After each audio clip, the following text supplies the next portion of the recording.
Perkhidmatan farmasi pandu lalu di Hospital Sultanah Bahiyah Alostar memudahkan pesakit mendapatkan bekalan ubat.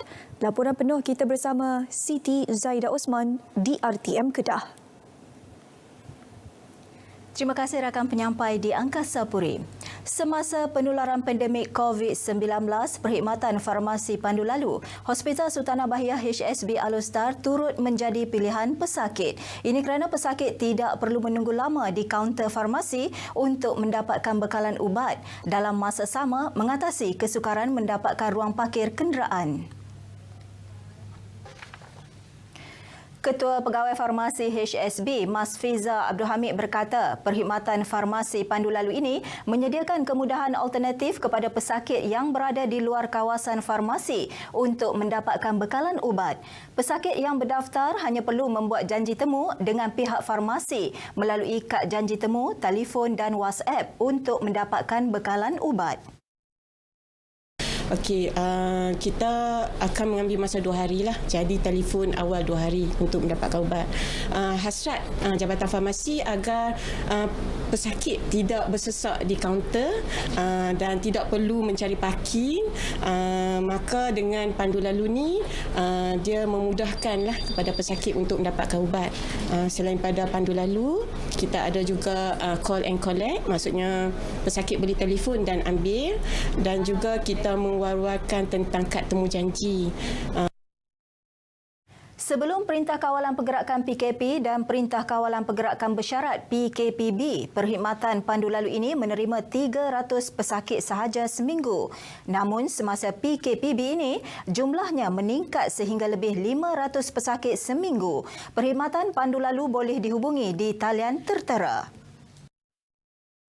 Unit klinik pakar pula telah mengikuti semua SOP yang ditetapkan. Penolong Pegawai Perubatan Arumagem Anak Lelaki Balasami dan Muhammad Zaidi berkata, langkah seperti meminta pesakit memakai pelitup muka, mengamalkan penjarakan sosial dan memakai cecair nyakuman telah diambil sebelum mereka mengadakan janji temu dengan doktor pakar.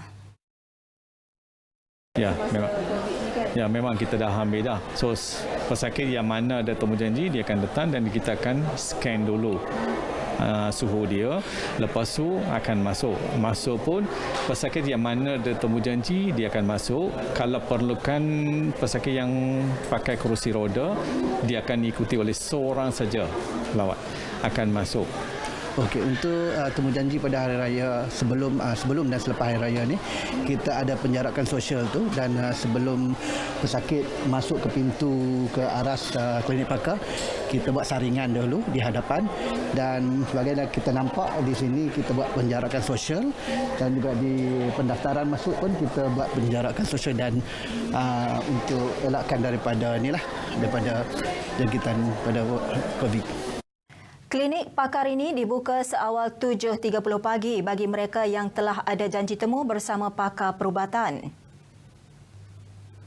Kuih tradisional seperti bahulu, karas, kuih loyang, kuih sepit dan peneram merupakan antara juadah yang masih diminati terutama pada musim perayaan Aidilfitri. Kuih berkenaan kini telah diinovasikan dengan pelbagai perisa, bentuk dan warna. Pengusaha kuih tradisional di Pasar Tani Kekal Changlun, Zamil Adnan, 50 tahun berkata, produk yang paling laris pada Aidilfitri kali ini adalah bahulu dan kuih karas madu. Selain menjualnya secara terus, beliau turut menerima tempahan secara dalam talian. Kebanyakannya daripada pengusaha dari Pekan Rabu Alostar, Jitra, Selain Ipoh dan Lembah Kelang.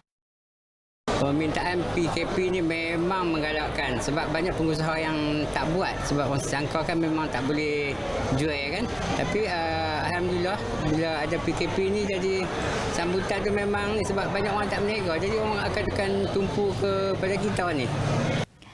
Zamir memperoleh bantuan daripada Fama termasuk tapak gerai, promosi dan khidmat nasihat.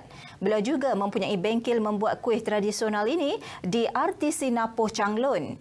Sementara itu, pengarah Fama Kedah, Isa Hamzah berkata, dua produk yang menjadi ikon negeri Kedah yang diangkat ke peringkat kebangsaan adalah acar dan madu lebah tualang. Okey, kita di negeri Kedah kita mempunyai dua signature produk yang memang kita angkat untuk ke peringkat kebangsaan. Yang pertama acar, yang kedua madu lebah tualang di Padang Terap.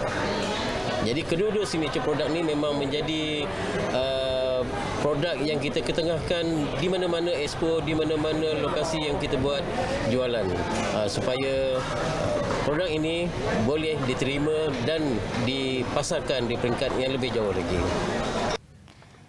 Sepanjang tempoh PKP yang bermula 18 Mac hingga 18 Mei lepas, operasi pasar segar terkawal dan rangkaian di bawah Fama berjaya memperoleh nilai jualan lebih 17.4 juta ringgit, melibatkan 270 peniaga di 6 buah pasar segar terkawal di Kedah. Laporan itu tadi mengakhiri lintas langsung dari Negeri Jelapang Padi untuk kali ini. Walaupun musim perayaan, kekalkan penjarakan sosial, pakai pelitup muka dan kerap mencuci tangan dengan sabun atau cecairnya kuman. Kita mampu memutuskan rantaian COVID-19. Kembali ke Angkasa Puri, silakan.